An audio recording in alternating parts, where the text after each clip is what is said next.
Hi there, I'm Mike Gales for Fight Your Way Fit, and in this video I'm going to see a boxing specialist to fix my jab. So I'm basically going to see a jab doctor to repair my ailing jab. Once again, I'm at the awesome Grant Brothers gym, and I'm going to leave a link in the description below. And there I'm lucky enough to catch Coach Jesse Thompson right before he leaves for Germany with one of his pro fighters. And Coach Thompson is not only an amateur and pro boxing coach and a cut man, he's also extremely knowledgeable when it comes to the biomechanics of boxing. And he's the type of coach that even pro fighters who have been boxing for years go to improve their boxing technique, and I'll leave links to his Instagram and his website in the description below. So why am I looking for help? Well, a few years ago I tore my lead shoulder, and since then I've picked up a few bad habits that you can see here. I'm dropping the lead hand right before I throw the punch, and there have been a few comments about this in various videos, and subconsciously I picked up this bad habit as I was compensating for my damaged shoulder. And so now I want to go see a professional boxing technician like Coach Thompson to rectify the problem.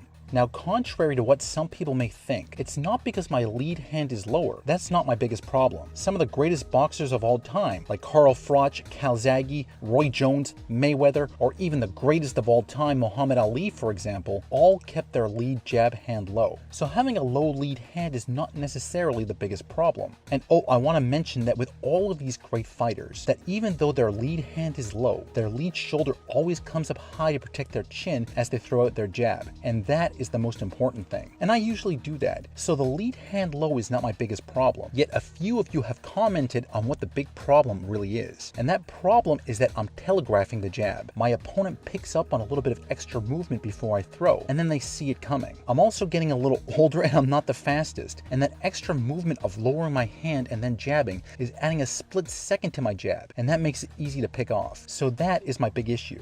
And that's exactly what I'm explaining here to Coach Thompson, that I drop the shot right before I throw it. Now, this is why he's such a great boxing coach that other pro fighters seek out. Instead of just telling me some generic solution like, oh, keep your hand up, he tells me that there are many different styles of jabs. And so he wants to know what it is specifically that I'm looking to accomplish with my jab for my boxing style. And you know what? That's a great question, and every trainer should address that. So are you looking to have a punishing offensive jab, perhaps like Ike Quartey? Or are you looking to set up other big punches, the way Klitschko or Lennox Lewis would set up their big right hand behind a jab? Perhaps you're looking to create distance. Are you a defensive or an offensive fighter? There's a lot that the jab can accomplish. In my case, I'm a shorter guy for my weight at just under 6 feet tall, and I often box guys that are much taller than myself. And so like Tyson, I need to use a jab to mainly get close and close the distance, and then I could land my other punches. And so as it turns out, the best style of jab for me, as I'm not super quick and I don't have long arms, and so the best jab for me is going to be to keep that lead hand up high like a shield as I come in behind my jab. So some of you guys in your comments were absolutely right, which is pretty cool.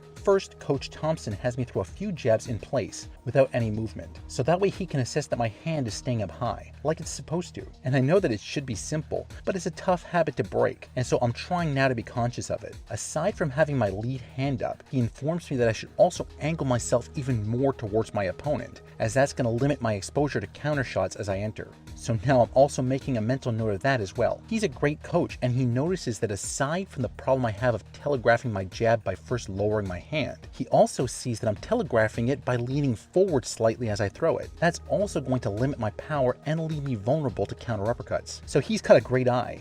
And that's why it's great to have another pair of knowledgeable eyes take a look at you, because they may notice things that you may not. And true knowledge begins with humbleness, and sometimes you need to be willing to accept help. And so I'm really grateful for this little lesson. Again, he reminds me to keep myself angled with my lead shoulder pointing towards my opponent. It may take a little time to adjust, but I'll get it. As I step forward, he reminds me of what I know all too well. Keep that lead shoulder high as you throw that jab out there, or else you might get caught with a big punch over the top of your jab. So again, it's imperative that you keep that shoulder high.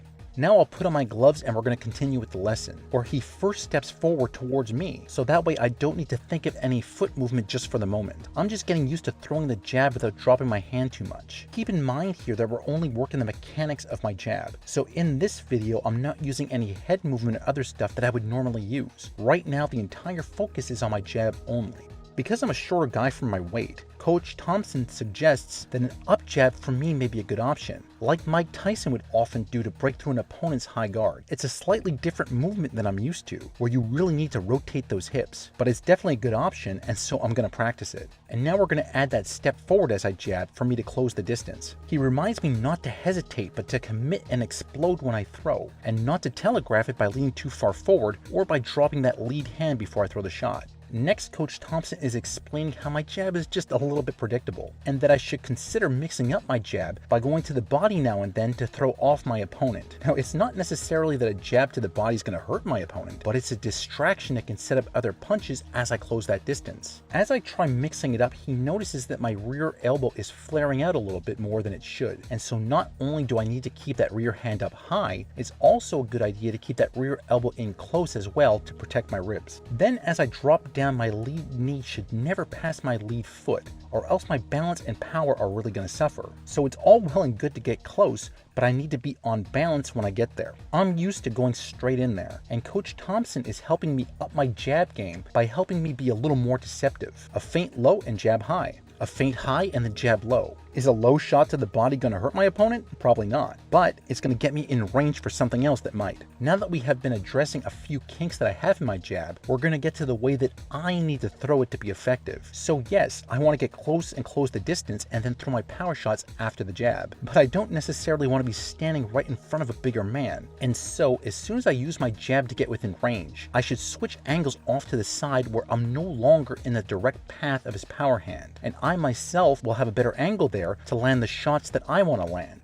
So maybe you're having some of the same problems as myself, or perhaps you're just trying to develop a good jab. And regardless of your boxing style, there are some things that are universal that you can use and implement from this free lesson. First, try your best to make sure that your jab is thrown in a straight line. You don't want to have your elbow kicked out to the side like this, as your jab's not going to be all that fast or powerful, and your head will be wide open. So make sure that as you throw your jab, that your fist, elbow, and shoulder are straight and in line with each other as they impact the target. Next, make sure that as you throw your jab that the lead shoulder comes up high to protect your chin, as that is extremely important. Also try and keep that rear hand up nice and high for defense, and try and keep that rear elbow in close to protect your ribs and cover up as much as possible. Exhale when you jab to keep your breathing regular. This will also ensure that your core muscles are contracted and solid just in case you get a counter shot to the body. I'm going to remember not to lean too far forward because I don't want to telegraph my shots, and that also limits my balance and leaves me vulnerable to counter uppercuts. I will also make sure that as I get close that I keep my balance and that my lead knee never passes my lead foot. I'm also going to try and keep in mind that boxing could be like a game of chess, and I should be using more tactics like misdirection and feints a little more often to keep my opponent on his toes. Most importantly, I'm going to try not telegraph my jab by not hesitating and keeping my movements fluid and direct. And in my case, I'm going to really focus on making sure that my lead hand stays up high